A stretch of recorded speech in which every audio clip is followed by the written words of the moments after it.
Hello, friends. Welcome to the Logistics of Logistics podcast. My name is Joe Lynch. Thank you so much for joining us today. Today's topic is the Skill Gap Epidemic, how untrained workers are holding you back, with my friend Cary Dittmann.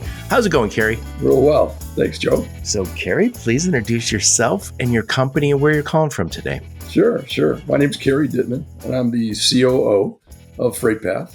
I reside in the Chicago suburbs. Been with the company since its founding. I'm a co-founder, which is in 2024, beginning of 2024. We're an online e-learning company specializing in supply chain itself. Customers are both include teams, individuals, or enterprises as well. Nice. And so I've talked to you guys before, and I've spent a lot of time with you at conferences. You guys specialize in the kind of training that you more or less can't get at a university or anywhere else, because it's specific to the supply chain stuff that I don't think the universities are getting better and better, but I think that they're not quite there yet on like freight forwarding and all of the nuances and all the jargon that we have in our world. There's just a few of those, Joe, right? I think we have 8,000 in our glossary alone on acronyms. But yeah, it's an interesting point. We haven't seen anything like it out there as far as the training that we offer, supply chain specific, and being more practical in content, right? So it's the nuts and bolts, cutting across really the global supply chain. So whether it's ocean or air, surface transportation, ground transportation, you think of dangerous goods, you think of Incoterms, you think of geography. There's a lot of components. It's one of the largest business fields in the world. So it's quite ranging. And you think about this, and this is true everywhere I talk to a lot of people, obviously, as a podcaster. The bar is going higher and higher. The shippers that we work with, and I know you also work with shippers, but the shippers that most of the people listening, 60% are going to be logistics providers. The bar just gets higher and higher and higher. And we're being asked to do it with less. And people are saying, yeah, use AI. like it's a magic wand. I don't have enough good people, but I got AI. That's not the right answer. To take advantage of AI and all the other opportunities out there, you need a skilled workforce. And they could have just graduated from a supply chain program from one of these great universities that have these programs and might still not know what is expected at a freight forwarder or at a freight brokerage or at a warehousing company. Yeah. Sidebar point that I talked to a high executive up in one of these, a big freight forwarder on the East Coast. And he had just got done interviewing a couple graduates from some respected schools on the supply chain side. And he said to me, he says, funny, you ask Cary about what do they learn? What do they know? It's more theoretical for the most part. When you start thinking about the practical content, they couldn't answer what was a TEU, or one gentleman said, Africa is a country. So it got a little, he just shook his head and was just trying to understand it, knowing that they just came out of a 4-year university. Not to put them down that way, but I'm just saying it's the practical we're all piece. young and dumb. Now we're old and less dumb, hopefully. But getting back to it, like TEU, 20 equivalent unit, for anyone who's wondering, it refers to the size of the containers and the volume of the containers. But anyway, getting back to it, that's the nature of almost all of our education, unless you're in a very technical class at a company where they said we're being trained in this software. And I call what you guys do just-in-time training, meaning I need it now and I get it now, as opposed to, oh, Cary, you want to make a switch and work in supply chain? I recommend you go back to college for 4 years. You're like, no, I can't go back to college for 4 years. You need, and I think with the title we have here, companies are struggling with talent, and it's a problem, right now where the space is still a little slow, but that doesn't mean that, that you still don't have that challenge. It just means you're trying to do more with less. And when you're trying to do more with less, and you also have a team that, for whatever reason, hasn't gotten the experience and the knowledge that you want them to have, how are you ever going to consistently meet your results? Yeah. And you got to think about training, upskilling your own people, but also the new people that are coming into play. Right. So that's important. So who's your customers? So we have, and I mentioned earlier, it's, individuals. So we have a storefront as well. So individuals can buy courses one at a time.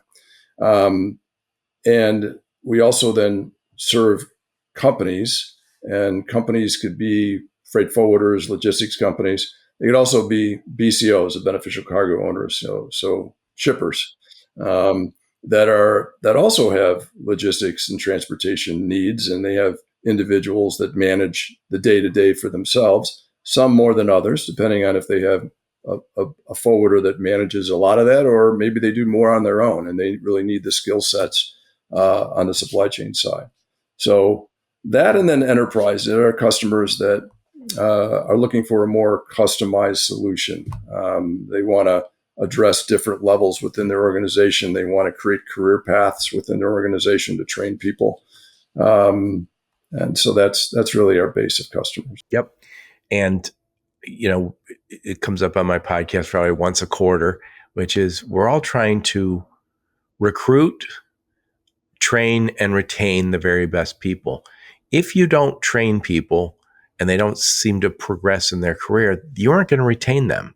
And there are some times, I've seen the stats, not lately, but if somebody gets a job and they don't get trained and they don't ever feel like they got the right orientation, they're very likely to quit.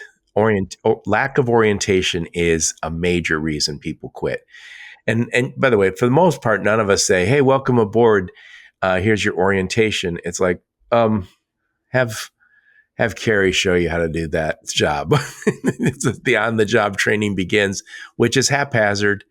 And I guess we've all survived it, but there's a better way. Yeah. I mean, a lot of companies, and I've been in this business 40 years, probably 20 of it more on the operational logistics company side, and then another 20 on the technology side, serving the supply chain space. But yeah, you look at people that have been in an air freight role, managing the exports for 25 years, and they may have other abilities, or they may get picked up by somebody else, is what generally happens, and then they move to another company. So there's a lot of moving around where we're picking from other companies, but training that talent and giving them the opportunity to look at other components of supply chain can help from a retention standpoint for these companies in a big way. There's a lot of people that say, "Wow, I never even worked on ocean, but I'd love to work on ocean. I've always wanted to do, check that out and do something." You take the training courses, and then you have that ability to do that. Yeah. Early in my career, I worked in automotive engineering, and I was a designer. We're on the drafting board and then the CAD systems. And I always remember we didn't get training usually at these jobs. And then I remember quitting jobs because a recruiter would call and say, "Hey, here, we'll give you a little more money to go down the street." And sometimes I quit because I was like, I just was given a project that I don't know how to do the work. And I don't know how I would have known how to do it. No one showed me. So I'd quit because I'm making more money going down the street. But just as important, I'm quitting because I don't know what I'm doing. And if you think I don't know what I'm doing, I'm going to get fired anyway, why wouldn't I take the job going down the street? Right. I mean, you get frustrated in some of these roles, and you see it all the time. There are so many supply chain roles that are open right now in the U.S. Yep. And it's not just sales. And it's not just sales. No, it's actually operational is probably some of the bigger ones. Yep. So, Cary, tell us how you guys are involved with CSCMP. And by the way, CSCMP is Council for Supply Chain Management Professionals. They have a conference coming up in Maryland in October. Yes, yes. The Edge conference. We attended that last year. I had how they came to be. They've always they're a 60-plus-year organization. That those that know of them, they've been in the business for a long time, primarily supporting education and networking. They've got over 200,000 members and affiliates, on a global basis. They're big. They've they put together some SC Pro courses around supply chain that cover a big section of the business and training. They're e-learning type courses as well. But when we came to them and met with Mark Baxa is their CEO. I've known him for years. I used to call on him when I was with a company, and he was with Monsanto. So his background's all supply chain as well. And we started talking about what we were doing as an e-learning company, more on the global supply chain side with our courses. And he said, "Wow, this is a perfect way. We should get together. We're looking to try to expand on the SC Pro courses that we offer, a platform that could help them sell those courses, and we'd love to incorporate your courses at the same time." So we've got a program today, an agreement where we share those courses with each other, and we're doing some things on the soon to be on the high school level and university level with a lot of those courses. They have a 501c3 talent center that's part of their organization. They take donations and they're turning that around into giving those to a lot of the high schools and universities around the country that are in need of those types of career opportunities with the type of training that we can provide. So that to me is the most exciting thing that we're doing, right?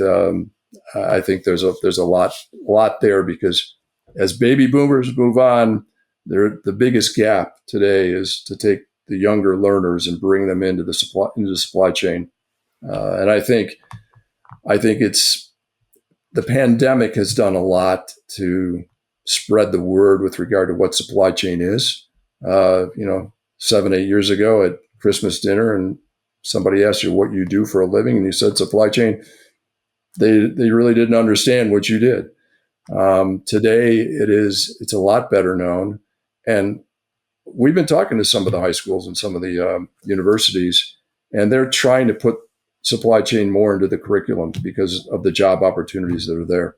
So I think that's a big area for us, and CSCMP is a great partner. Yeah. And I think it gives a lot of credibility to your organization that you are I think when we were at CSCMP, they said you guys are their learning partner. I don't know if they used exactly that word, but I remember it being part of the presentation. So can't get a better organization than CSCMP. By the way, I will put a link to my interview with Mark Baxa in the show notes so people can reach out. By the way, I will also put a link to your LinkedIn profile, link to your website, any other links you give me, I'll put those in the show notes.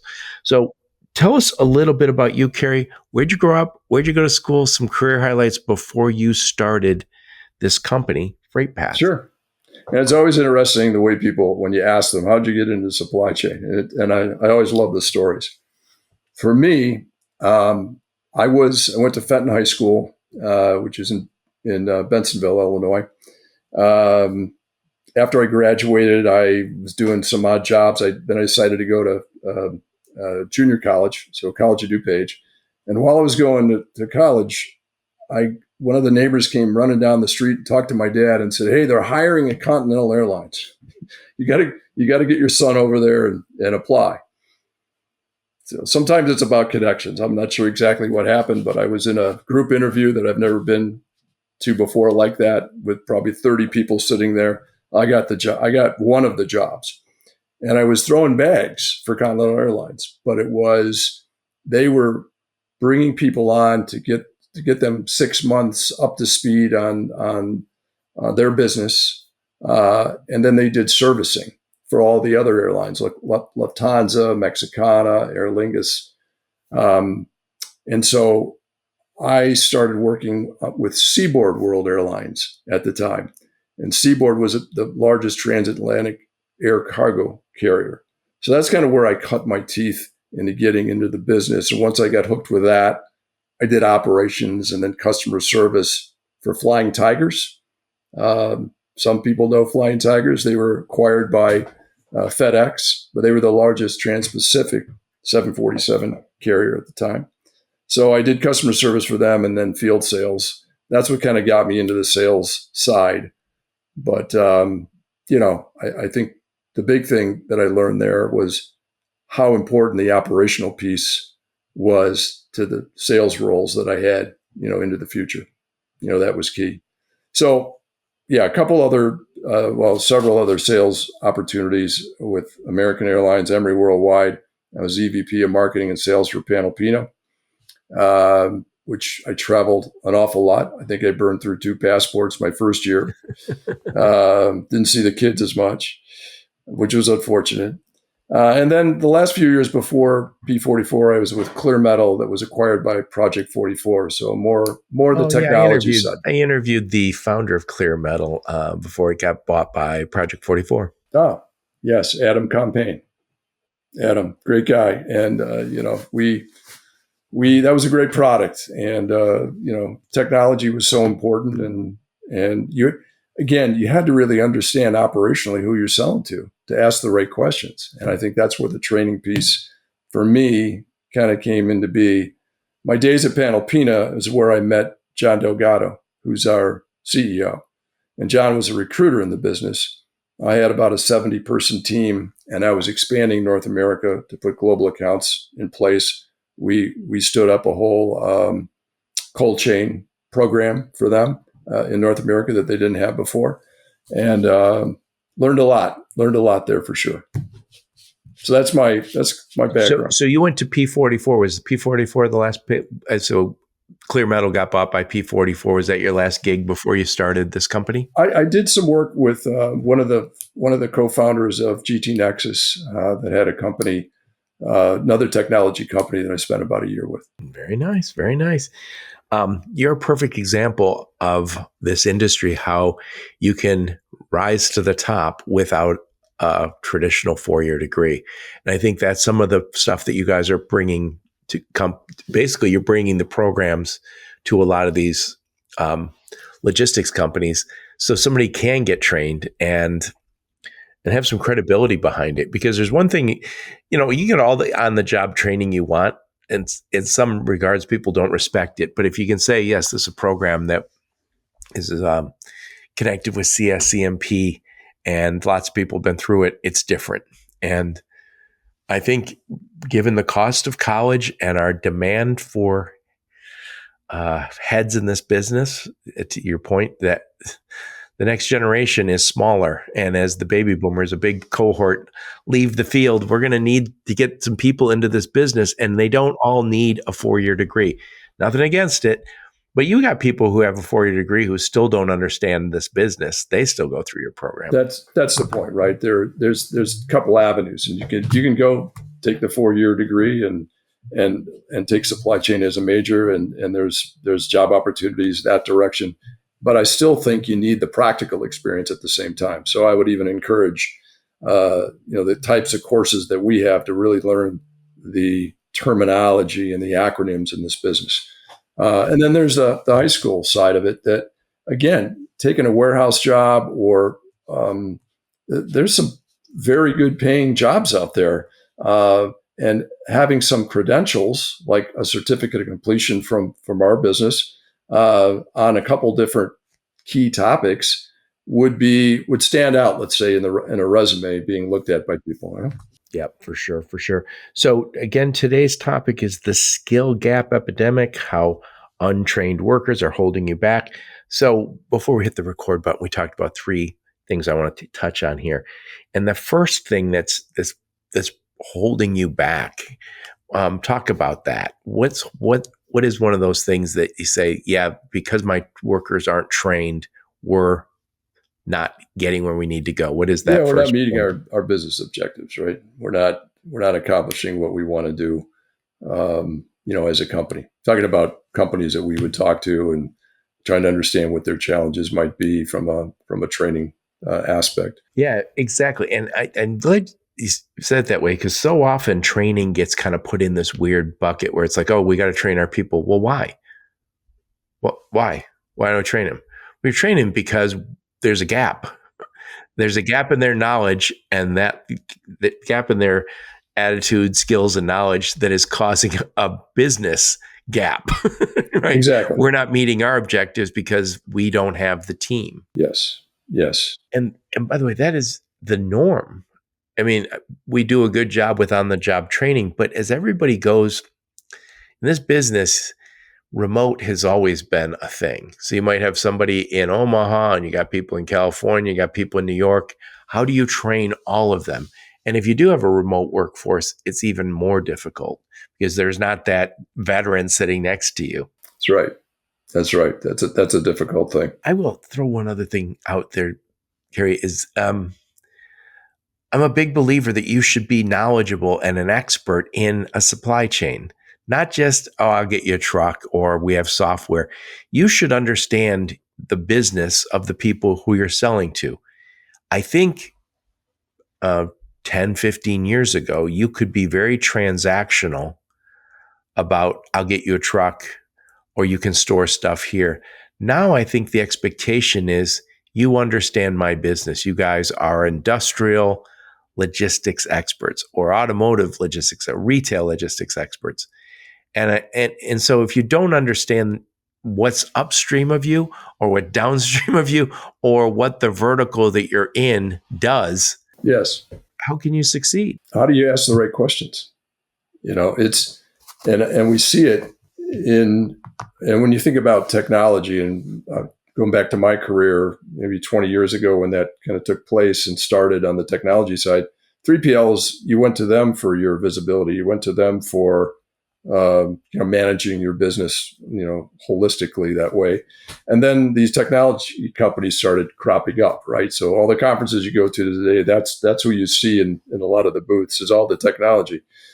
And so that technology has brought on a lot of people that need to sell that technology, and they need to understand what they're selling. And they need to understand who they're selling to and what problems they're trying to solve. And I think that's where we're seeing a big interest in our e-learning that can help bridge some of those areas where that individual might come into a role that, hey, they have air freight experience, but they don't have the trucking side or the ocean side, and they're selling to somebody that needs both, but there's good salespeople, but they really need to get that in their heads better. A good sales guy, ideally, or good sales gal, ideally, has deep industry knowledge. And we've all been in positions where you say, I don't exactly know what's going on in this. It's a horrible feeling. And I will throw one other thing out there is when we talk about training, I think so often we just say, well, they don't know this, so we'll just give them a book. It's really attitude, skills, and knowledge. So you have to have all three. See, skills might be the ability to talk to people. I need the skill to be able to pick up the phone or use a computer. I think most people we work with have those. But do they have knowledge of the industry? And do they have the right attitude to go in and do that job? We take it for granted that, customer service, that's just doing the right thing. Well, there's certain things you can learn about customer service.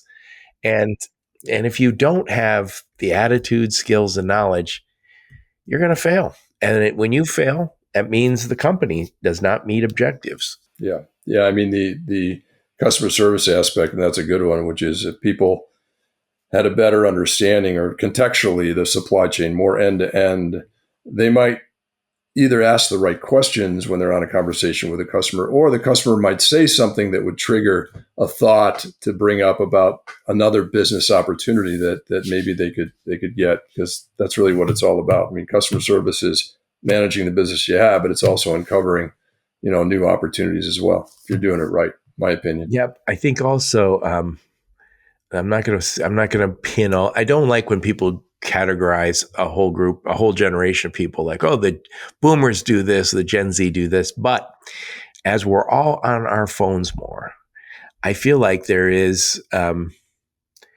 less that there's less human interaction. And I think if you grew up having to provide customer service because you served ice cream and then worked at a bar and you said, yeah, I've done all those jobs and I kind of learned it because I didn't have a phone. Oh, some of the younger people today, but it's also old people, play on their phones so much that I think there's a gap in their customer service. And by the way, I was just over the weekend, I was at a few parties and I noticed there's people who are there who are sitting at a table looking at their phone. I was like, so you came to this party to look at your phone. So, and by the way, they are not the Gen Zs. they're on the older side of the population. Well, you get that habit. It's a terrible habit. And I remember going to dinner with the family, and I'd always have the kids shut the phones off. You're going to spend 20 minutes here at the table having dinner. It's going to be very painful, but you're going to have to look at me and your mother and talk. Yes, you're going to have to do that. You're going to have to do that. No, that's a difficult thing. We got some new courses rolling out too that are more on the soft skills side, email management, and then customer service as well. Just how to communicate internally within the company. Some people don't. Some younger folks and older folks too. How do you write an email the right way? How do you structure it to where, and who do you put on copy, and how do you so there's a lot more. Oh yeah, it's a lot better if you can say, hey, we trained, everybody's on the same page because we showed them how to do this. And it reminds me when I was still in the logistics business, I would always say to my team, hey, if that shipment's late, get on the phone, call them. And then sometimes I go, hey, Cary, did you call so-and-so? Cary would say, I texted him. I was like, that's not the same. I need you to hear his voice. Is Cary angry or says, no, that's not a problem. I appreciate the call.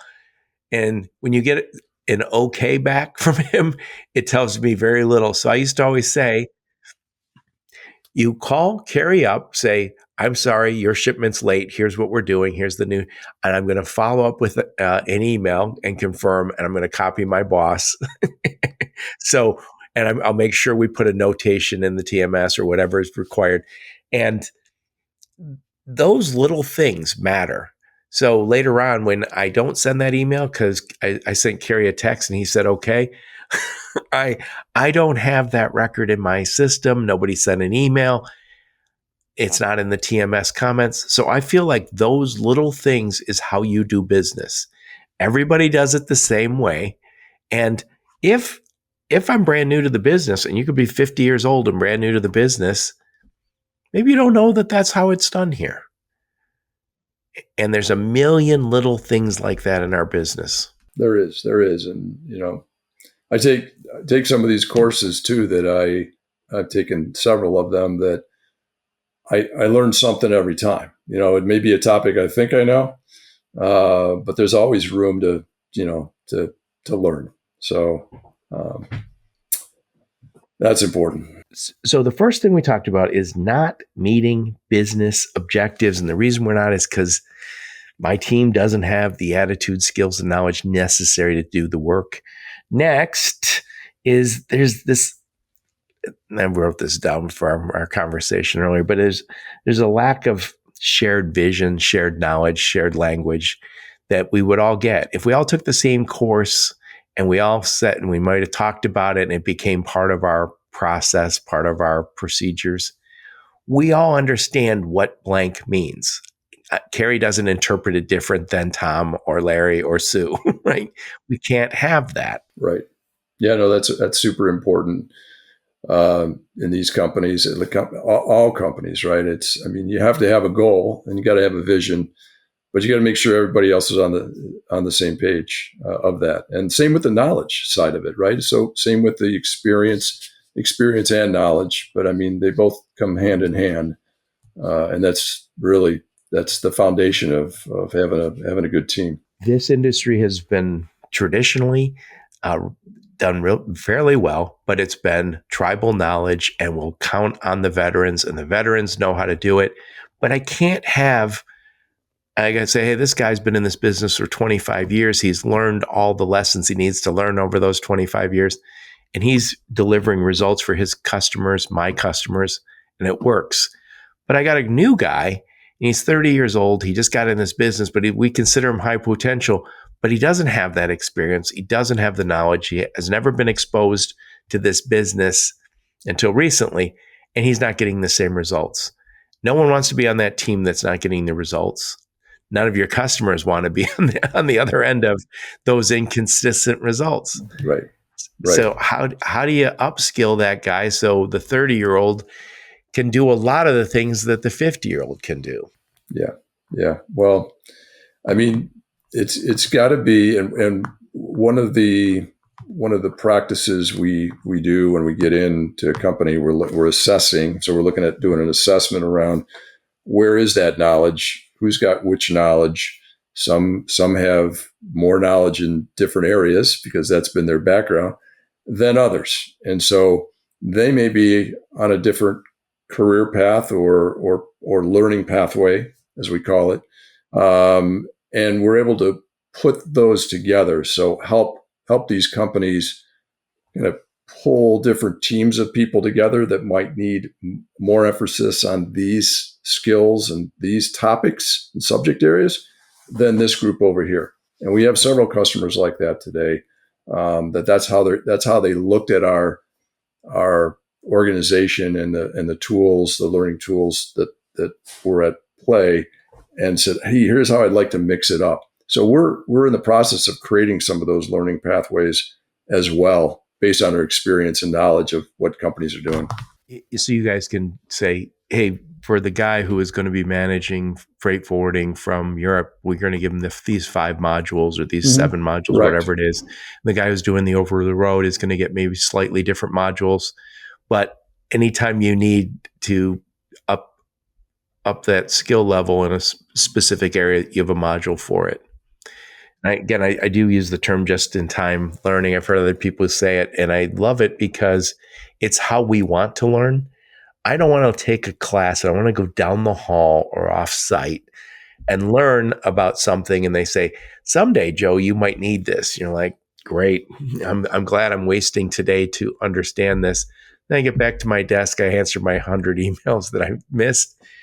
What I'd rather do is when I need something is say, hey, can you show me how to do this? That's what we've done, the tribal knowledge. But now I don't have to bug the guy who sits next to me.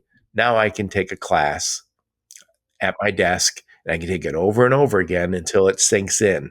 Yeah. No, that's what we've found, at least, that most people in the U.S., right? In Europe, there's a lot of apprenticeship type programs. You can do that here as well, but what we're finding is a lot of folks want a more succinct, modular. We've created these modular e-learning courses that are maybe an hour or 2 hours. And I think that's really taken off or taken on, a different interest level.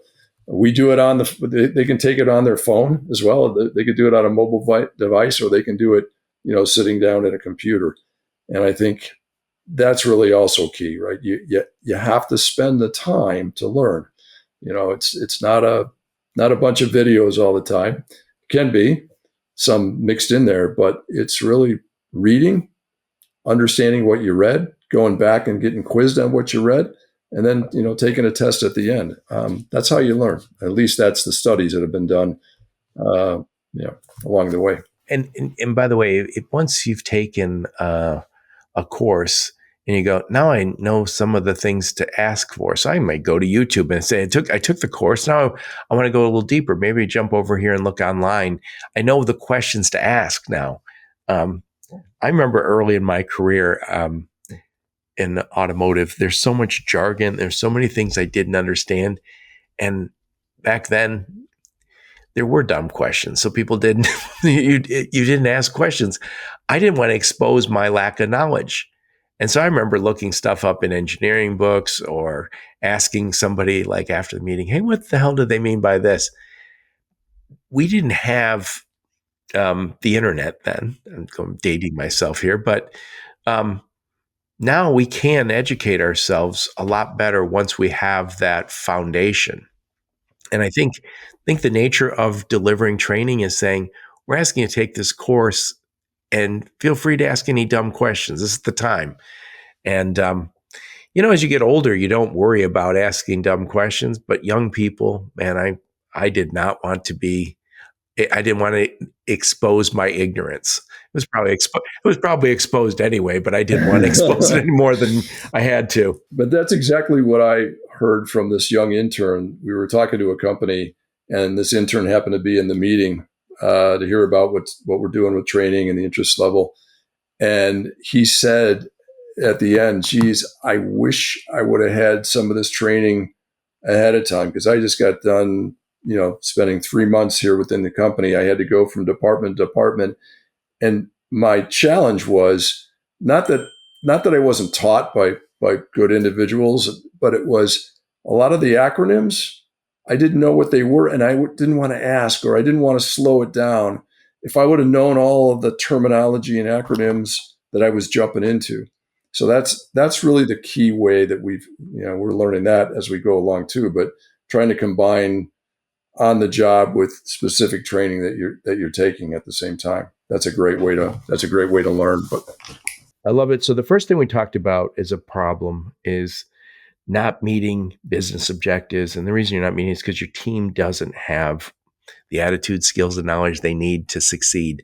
And again, I suspect it's like most companies, it's going to be spotty. Some people know it, some people don't. You might even have a different understanding of the same problem just because of where you came from. And so this speaks also to this lack of shared vision, shared knowledge, shared understanding of what we're doing and how we're doing it. I think if one team is having great results because they have a veteran and the team right next to them doesn't get great results because they have a younger team with less experience, that's a problem. Before we hit the record button, I was saying to you, think about like your favorite teams, whether baseball team or football team. Those guys know everything about. So they say, I might be the shortstop, but I understand exactly what every player on this team is supposed to has do. to do. And there's no wondering, hey, there's a two minutes left in the game. What should we do? Well, everybody knows we've been doing the 2-minute drill a million times in practice. This is the same thing. We don't practice in business. We get training instead. So, talk to us about a case study. You don't mention names if it's not appropriate, but talk about one of your customers that has had some success. First off, talk about the problems they were having, the reason they finally took your call and said, okay, Cary, tell us what we're doing wrong. What were the problems they were having? What did you bring to them? And then what are the results? Yeah. So I guess top of mind, one company that I can think of is used us in a special way, more, I say customized, but just more in a way where they knew they had to train their teams, but they knew their teams had different levels of skills, right? So they liked our idea of mixing that up a bit, right? So being able to create a learning pathway for one group within the organization, and then another one for another group in the organization. And some were at different levels. So training is about the basics. Training is about maybe more intermediate learnings and then more expert learnings. And that's the way our structure is laid out with the various course offerings that we have. And it's trying to match that to the right people. So you can bring them all up to the same level without overloading those that have maybe have that knowledge in one area already. So this was very intriguing to them, and I would say it was a great way that we were able to obtain their business, but then measure that they're having conversations today on the success of that training as teams, and so we're participating in those meetings, understanding examples of where those learnings have paid off, and I think and they've already they've already come back and said, I need more for some new folks coming on board right now because we want to bring them up to speed with this other group. So the types of training in these, and what we're finding in these organizations is that it's continual, right? It's going to be, it's not a one and done type of training program. It has to be, whether it's more on a subscription basis or more of a segmented out within your organization. Companies are starting to really look at that now. Different companies, and I'll say this because I think it's important. Different companies have different levels of HR support and learning and development support. The bigger the company, you sometimes have a learning management system in place already. And maybe some of the mid-sized to smaller organizations, whether they're BCOs, shippers, or they're 3PL or supply chain organization or technology, they don't have a learning management system. So we become their platform. We come in, we're able to give them that platform to take the learning on that platform and to give them a landing page for their team so it looks like their own academy, if you will, of training. That was a big thing for us that we were able to do because they were asking for that kind of thing. Yep. And yeah, so they need a learning management system. But if you're going to take classes online, you absolutely need that. I also think about this is that when we talk about training or education in general, if you're teaching kindergartners, you assume that none of them know the alphabet. So I'm going to teach all of them the alphabet. None of them can count to 100. I'm going to teach all of them to count to 100. When you're working with adults, some will say, I understand this. I've been doing that for years. Okay, well then to take these 2 modules to round it out. Somebody else might be a beginner and say, I don't know any of this. All right, you take all 6 modules. And I think, you have to meet the people where they're at. And the difference between adult instruction and, say, children is there's always context for adults. So if I was to train you on something today, Cary, you would say, I'm coming at this with a lot of knowledge of logistics and supply chain. You're going to kind of quickly see, oh, okay, I understand why this is that way. And it's a different way we learn. But I think that's super important that you be able to meet them where they're at. And every company can get a little bit of a customization on this training. Yeah. Yeah. And I think the other thing that goes hand in hand with that is this glossary of terms, right? So we have so many terms in this industry, but being able to say timeout, I just was reading and I'm new and I read this training and it says Incoterms for the first time. I don't know what Incoterms is. So let me look up Incoterms and understand what that is. And they're able to do that instantly and it doesn't break the flow of what they're trying to learn. And you need to be able to get at it easy and quickly. And that's one of the things we've learned that we need to have. Yes. So I love what you guys are doing. And I think it's so important because we have a real challenge here as you know, we're speaking here in July 2025 and almost August. And we're talking about, under Joe Biden's administration, there was this CHIPS Act where we're bringing home chip manufacturing. The logistical challenges, all that, I don't know what they are, but I'm sure there's a whole new set of requirements. But we're talking about bringing more stuff back to the United States, which is going to create brand new supply chains and brand new supply chain problems. And if we're going to bring teams to this, they're going to come from people who are mid-career shift. It's going to come from somebody who says, I don't want to go to college because I don't want to spend $100,000. I had 1 year of college and I have this opportunity. We have to be able to meet all of these people where they're at. And then as we talk about stuff like AI, I don't know if you have a course in this yet, but I suspect it not long before you're going to say how we use AI in logistics, how we use AI in supply chain.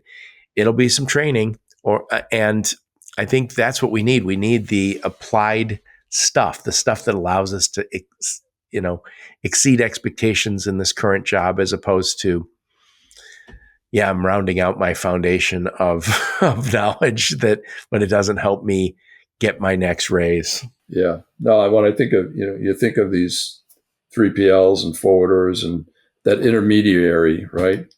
the company that's you're trusting as a customer to move your cargo from one spot to another.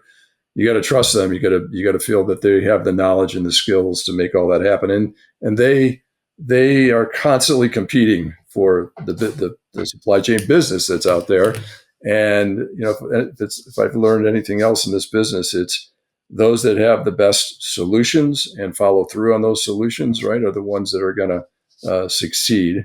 And it's having the right people trained and knowledgeable to support that business and those customers. And it's very clear to me when we start looking at customers' interest levels in the types of training that we're doing, those that are really embracing the training piece of it, you're not surprised in some cases. Yep. So, Cary, I'm going to summarize what we talked about, then I will get your final thoughts on the topic. So I'm talking to my friend Cary Dittmann. We're talking about the skill gap epidemic, how untrained workers are holding you back.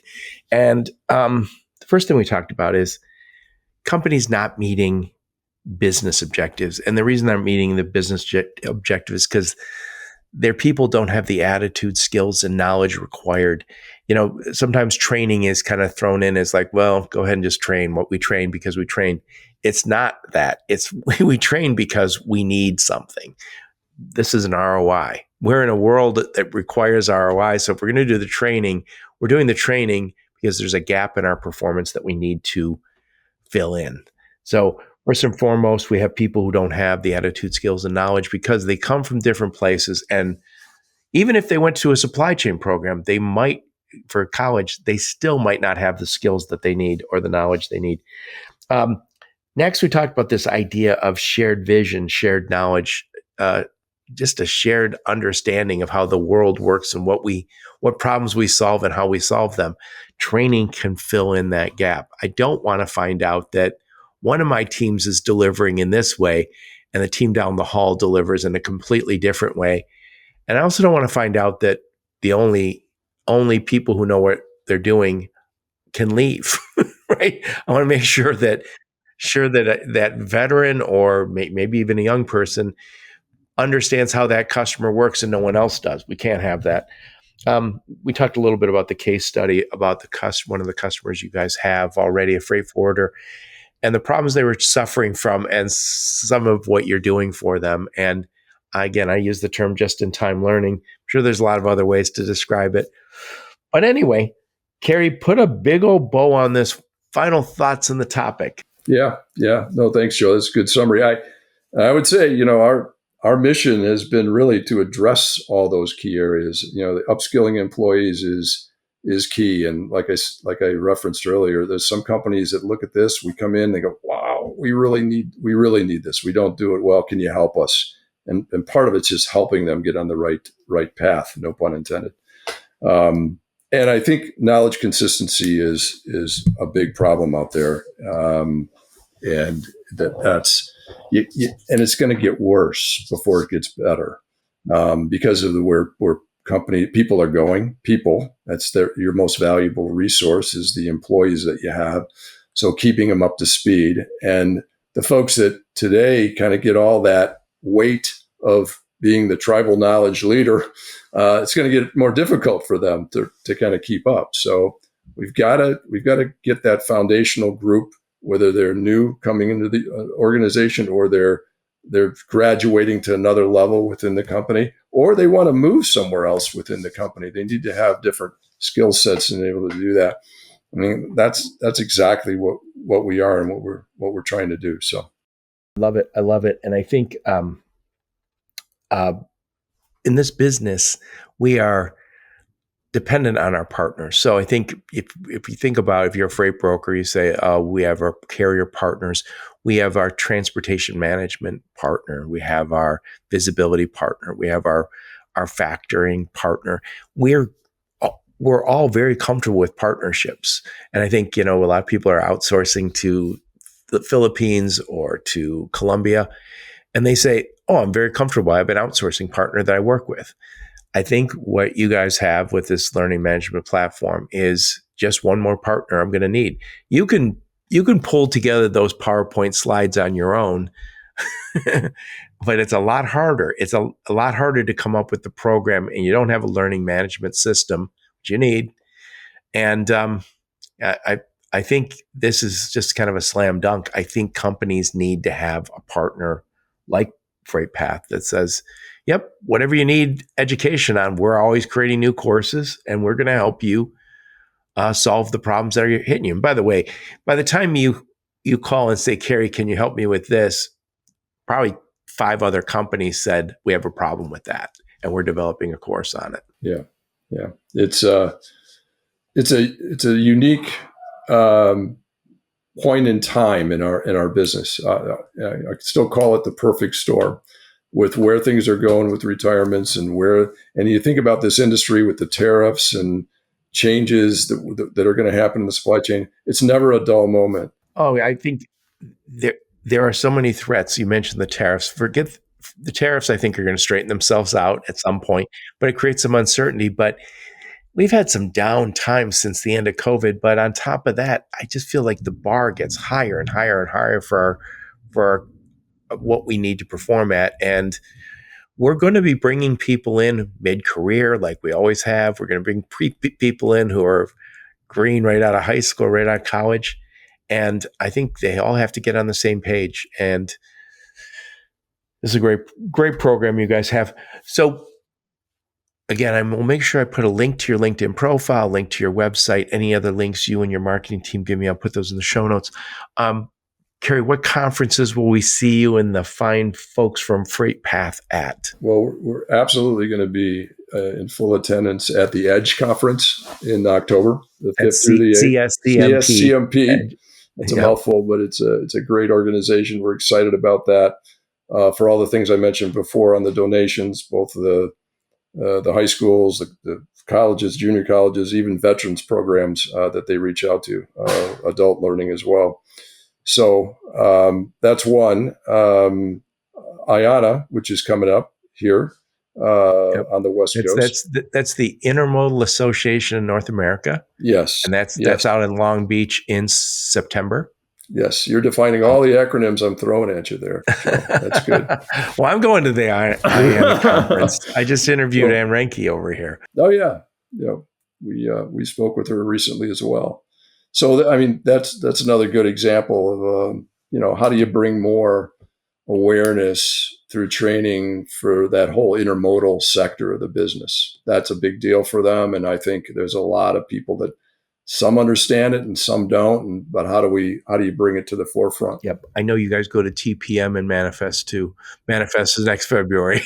Yes. That's around the block. But that is an absolute one that we've attended in the past and Manifest. So we're going to look at that as well. Cary, I'm going to talk about the dumbest thing I ever did, which was last year at the CSCMP. You guys asked me, "Hey, Joe, would you come moderate our panel discussion at CSCMP?" And I said, "Oh, yeah, hell yes." I was honored. I made my reservations with the airline, and I got out there, flew from Detroit to Nashville, and I got to the hotel, which is beautiful. It's the Gaylord. And I went to the gym, worked out, took a shower, put my clothes in the shower so they all get de-wrinkled, hung them all up. I answered some emails. And then I sauntered on down to the first night of the conference. It was a Sunday night.